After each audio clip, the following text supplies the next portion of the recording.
Alright, what's up guys? My name is Zach, and today I am driving a 1989 Chrysler New Yorker Landau. Up front is a 3.0 liter V6, and down below is a 4-speed automatic transmission. Now, I am super excited to be driving this New Yorker for many reasons. First of all, there's a big gap in my knowledge for older Chrysler products, and I'm excited to remedy that with you today. But also, this New Yorker I think is so American, it's so classic, and it's just something that you don't see much of anymore. However, before we get going, if you would like your car featured in a video just like this one, you can submit it to my website, zackpradel.com/submit. It takes under a minute to fill out the information, and you get a video of your car just like the one you're watching now. But let's get back to that 3-liter V6 under the hood.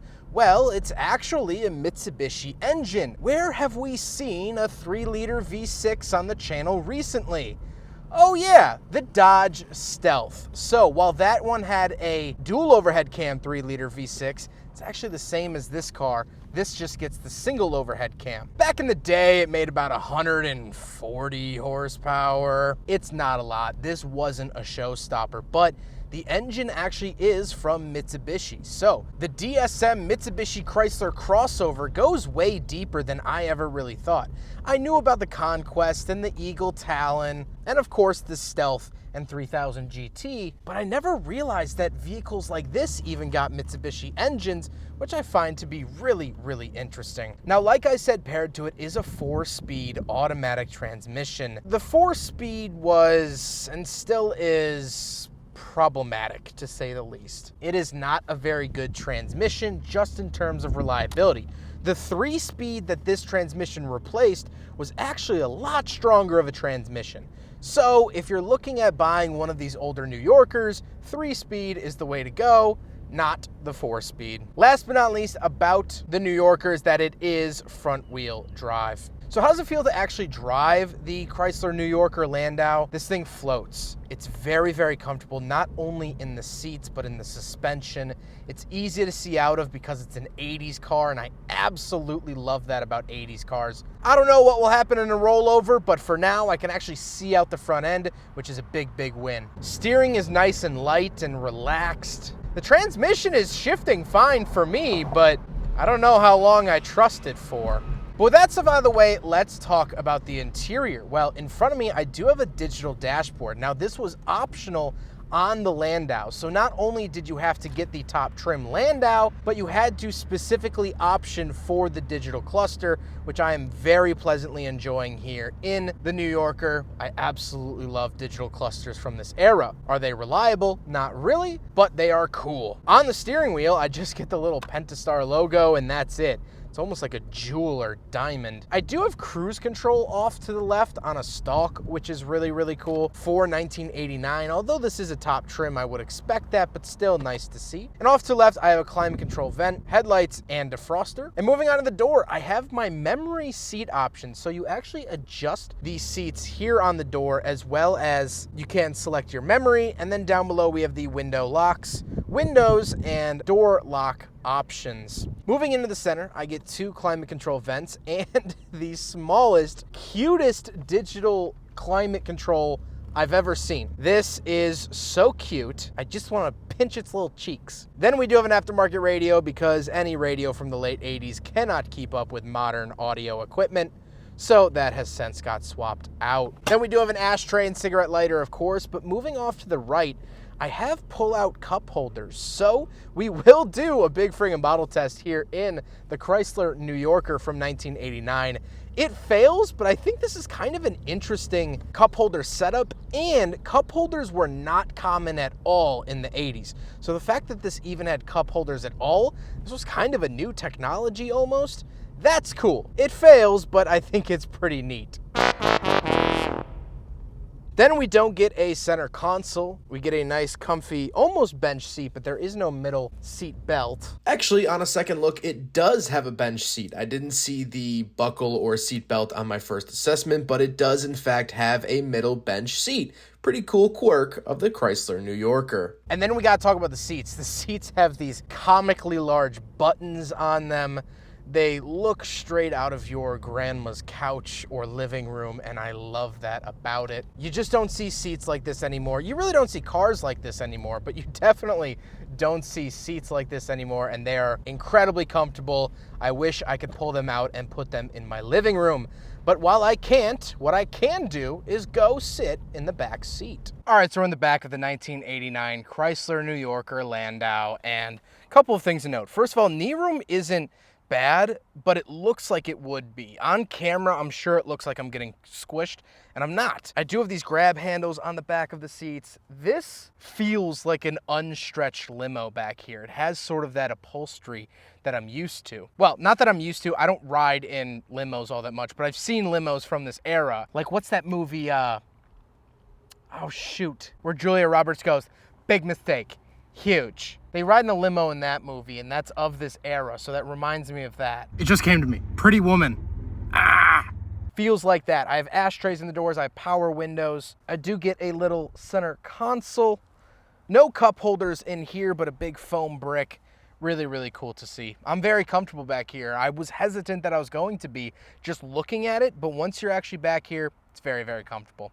Let's hop into the very back. We'll take a quick look at the trunk and cargo space, and then we'll talk about the looks. All right, so we're on the back of the Chrysler New Yorker. Now, this is the ignition key. However, one of these, I believe this one is the trunk key. So this is still of the era where they had two separate keys for the same car. There we go. Pop it like that. Sorry, it's hard to do one-handed. And then pull it up. Nothing really crazy to note in the trunk. However, you just have so much super space.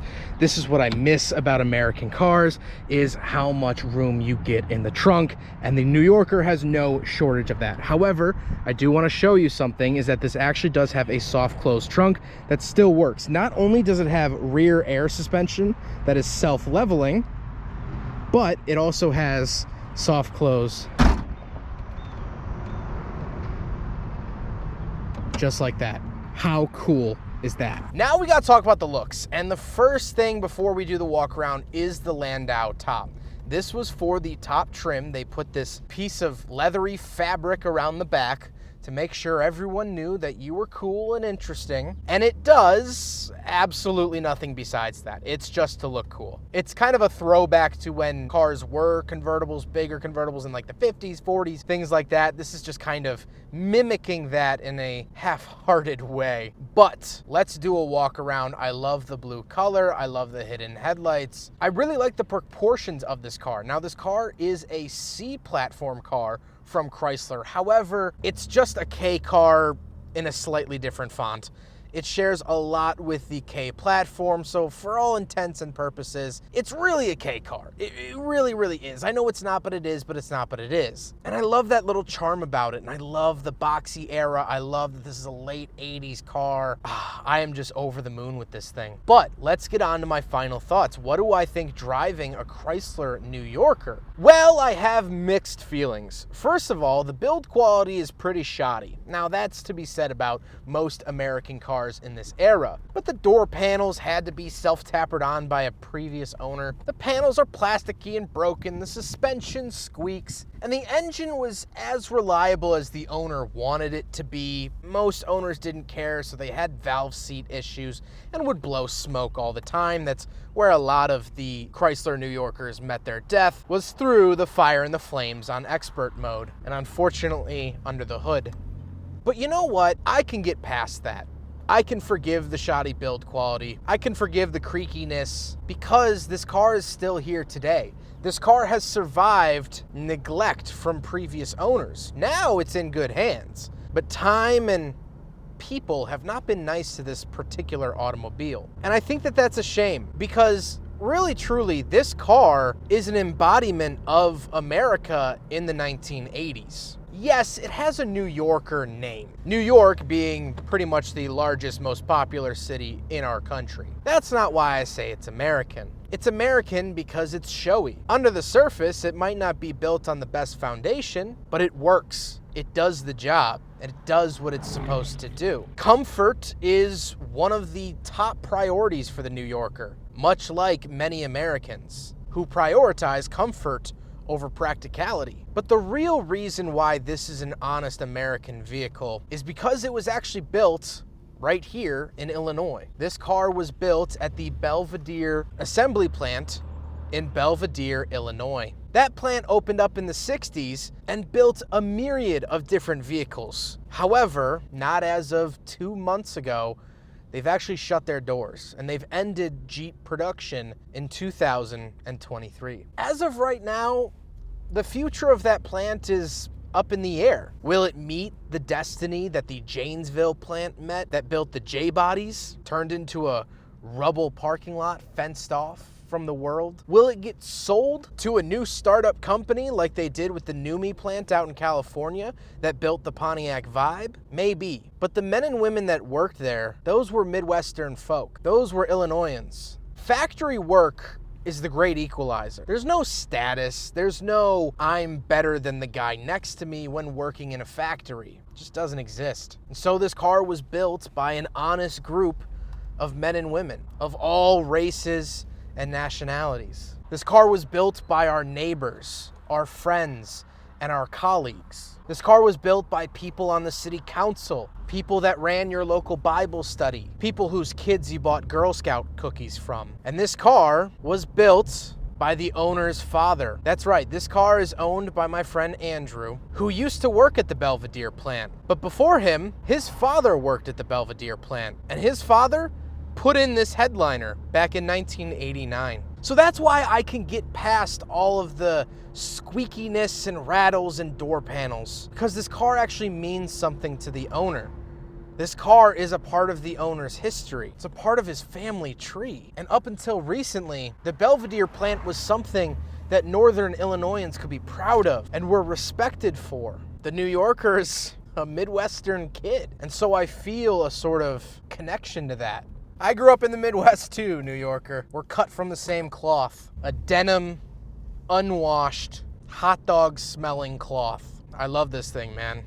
It's a hometown hero, flaws and all.